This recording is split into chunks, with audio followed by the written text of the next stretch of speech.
Young Justice's mid-season finale, True Heroes, seemed to finally give viewers closure on Prince Brion Markov of Markovia's quest to find his sister Tara, who'd been missing for 2 years. That is, until the final few seconds of the episode. Instead, it looks like YJ is thrusting us into a comic arc juggernaut, the Judas Contract. So, what do you need to know to get ready for this latest plot twist? I'm Kris Carr, and here's how Young Justice is setting us up for the Judas Contract. Obviously, Young Justice has pulled from DC source material throughout its run, particularly from the pages of Teen Titans. Like Impulse rebranding himself as Kid Flash and trying to be more serious as he takes on the mantle.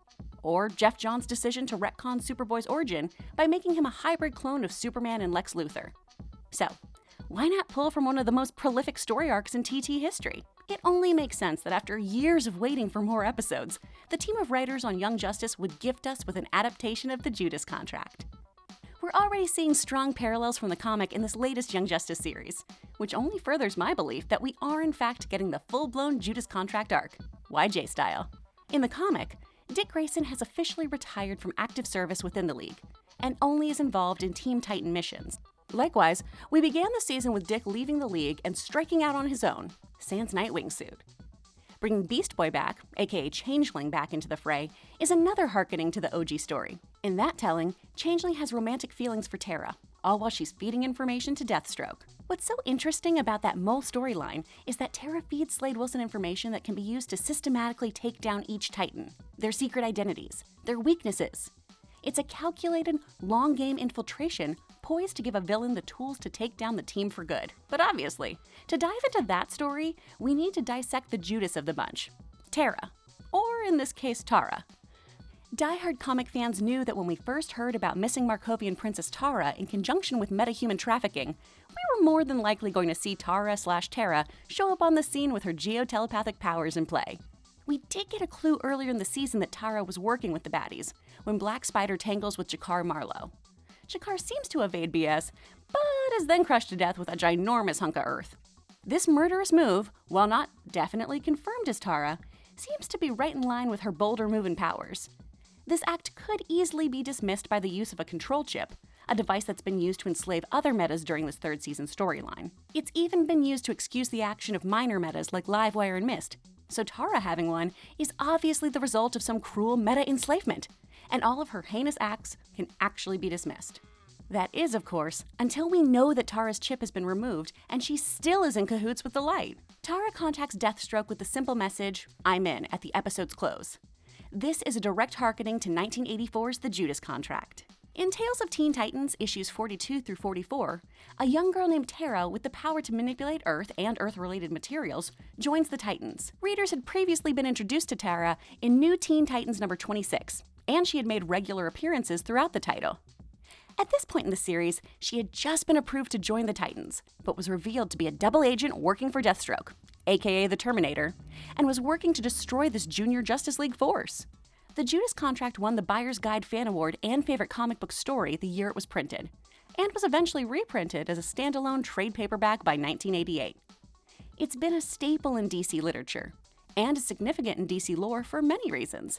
One being that this storyline presents the first appearance of Dick Grayson under his new moniker of Nightwing. The other is a bit more controversial. In the comic, 15-year-old Tara not only works for Deathstroke, a presumably middle-aged man, but is also engaging in a relationship with him.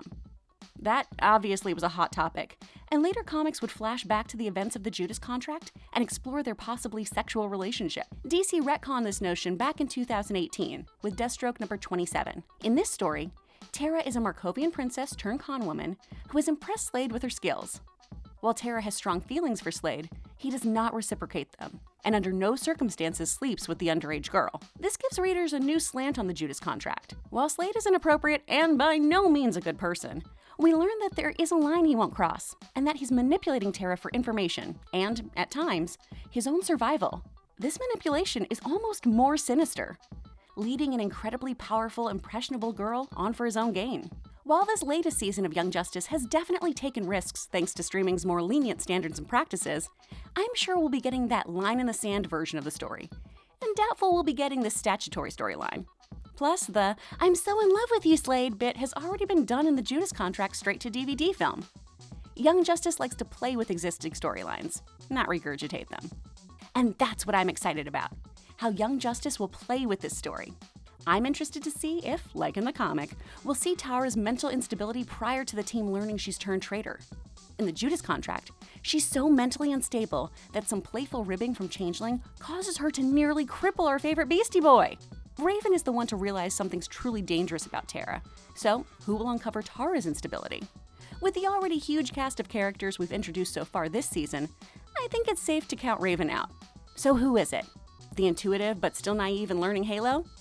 My money is on Halo being a placeholder for Starfire. I'm leaning towards Magan sensing something's amiss with the princess. The most interesting thing about this Judas reimagining, though, is the role geo-force will play. In the 84 story, it's Changeling who refuses to believe that Tara could be willingly working with evil, and is blinded by his feelings for her. While there's still room in the second half of the season for Garf to fall head over heels for Tara, I think this emotional journey is going to be altered to have Brion unable to think his little sister is capable of going bad. In TJC, Geo-force is with the outsiders, and doesn't know about Tara's turn. Tara accidentally kills herself when she loses control of her powers in a fit of rage, and at her funeral, the Titans lie to Geo-force, telling him that she died heroically fighting against Hive. So with Geo-force being part of the fray, how will he handle Turncoat Tara? And do you think the writers will kill her off? At this point, I think they might. I was sure we'd immediately get Wally back from the Speed Force, but these dudes might be perma-killing supers this season. Brion's motivation for everything has been to find Tara, activating his metagene, working to control his powers, his rage. It's all been done to save his little sister. So the heartbreak that would come from her choosing to align herself with an evil organization and commit deadly crimes would absolutely break him. This is powerful storytelling, and I am dying to see it. But what do you think? Have I convinced you that the second half of Season 3 will be the Judas Contract? Or do you think I'm totally wrong? Go below and let me know. For more super videos, deep dives, and reviews, click to the left of your screen. Or you can always stream us on Roku or Plex. Thanks for watching, guys! See ya, Space Cowboy!